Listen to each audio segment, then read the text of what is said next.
Sonic Dash is a video game in the Sonic the Hedgehog series. It is an endless runner mobile game developed by Hardlight and released by Sega for the Apple App Store on March 7, 2013, with a release for the Google Play Store on November 26 of that year and for other app stores in 2014. As with most games of the genre, Sonic Dash has gameplay based off of that of Temple Run, in which the player controls various Sonic the Hedgehog characters while racing across various locations of the series and fighting bosses. Sonic Dash received mixed to positive reviews, praising the gameplay mechanics and beautiful graphics, but criticizing on the game's repetitiveness and frequent crashes. With over 400 million downloads worldwide, Sonic Dash has become the most downloaded Sonic game ever. A sequel, entitled Sonic Dash 2, Sonic Boom, based on the Sonic Boom franchise, was released on Android on July 1, 2015. Sonic Dash is an endless runner. It is very similar to the gameplay of the Temple Run and Subway Surfers video games. The player directs their selected character through never-ending 3D zones with 3 different spaces, moving forward at all times. The goal is simply to run as far as possible. The tracks in Sonic Dash are full of obstacles the player has to avoid. To avoid obstacles in the character's path, they can jump, roll, and use the quick step. Some obstacles that can be found include bottomless pits and badniks, the latter of which can be destroyed with a roll. Some bottomless pits can be very large and extend towards the 3 spaces.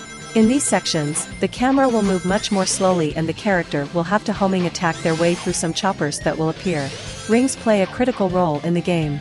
Like most other Sonic games, they can be collected across the tracks and can be used as currency in the main menu or as a method of protection in the zones themselves. When rings are collected, the dash meter at the bottom of the screen fills, and when it is full, the player can perform the dash boost, in which the character automatically blasts through obstacles. When the character hits a badnik without rolling, a bomb or a set of spikes, while carrying at least one single ring, the player will lose all of their rings, making them vulnerable to obstacles of the same kind. Touching those same obstacles without having a single ring will end the game. However, rings cannot protect the player from most obstacles such as pits. Whenever the player gets a game over, they can choose to continue playing by either watching an ad or by paying a certain amount of red star rings. In addition to the normal rings, the player can encounter red star rings, albeit very rarely. These are purely for currency and do not play the same role rings go within the game. At certain points, the player will encounter 3 different springs with screens above them.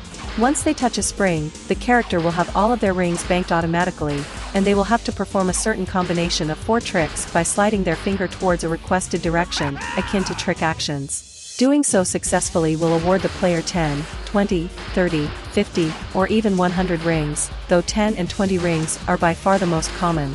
Failing to perform the tricks, however, will not award the player any rings and leave them vulnerable to certain obstacles until they find rings. In addition, touching the springs will affect the game depending on the screen they have, and thus can send the player to another zone, add loops and corkscrews to the zone they are in, or fight a boss. As the player progresses, they will be able to collect animals, which are obtained by destroying badniks. Once the game ends, the player will be able to claim the collected animals and use them to unlock new buildings to construct throughout the zones. These buildings, however, can only be completed by collecting gems through a variety of means. As the player completes the zone, a gauge will be steadily filled and grant them different awards and a character when filled. In addition, certain characters are able to double the amount of certain animals they have collected to make it easier for the player to unlock new buildings. In addition to the standard game, the player can equip their character with different boosters and power-ups to collect points more easily. These boosters are obtained through certain means and can be equipped on the title screen. In addition, when the game starts, the player can use a head start or a super head start to boost through the zone for a short period of time, akin to the normal dash boost. Sonic Dash features a high score listing in which the players can get themselves on. This list includes default high scores for the characters that appear in this game, with Sonic acting as the player. As the player closes in on one of the default high scores during a run, a countdown appears on the side of the screen that shows how many points are left before the player beats the character's high score. Each character has a unique upgrade profile, allowing the player to improve their performance during a run. There are 5 different upgrades per character, and each upgrade rewards XP for the player's score multiplier. Sonic Dash currently has 7 different zones. Each zone will appear in a ruined state when first unlocked, and can be restored by collecting animals and using gems. Rebuilding a zone will reward the player at set milestones various items, including the zone's respective character. The final upgrades have 3 options, the last being more expensive and usually more unique. The player will begin a run in the selected zone. Sonic Dash has reached over 100 million downloads since August 2015, making the Sonic series continue to break records for the Sega Networks division. Altogether, the Sonic franchise alone has reached over 143.5 million total downloads on mobile devices. On September 16, 2021, the game passed the 500 million downloads milestone.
Gonna beat you like a drum!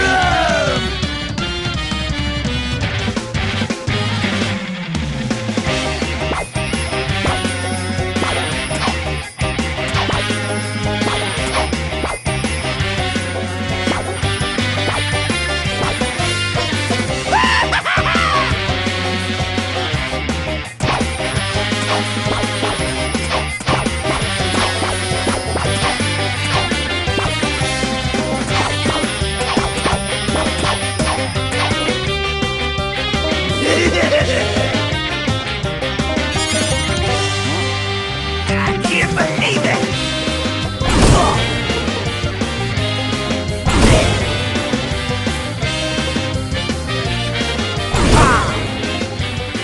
You were lucky this time!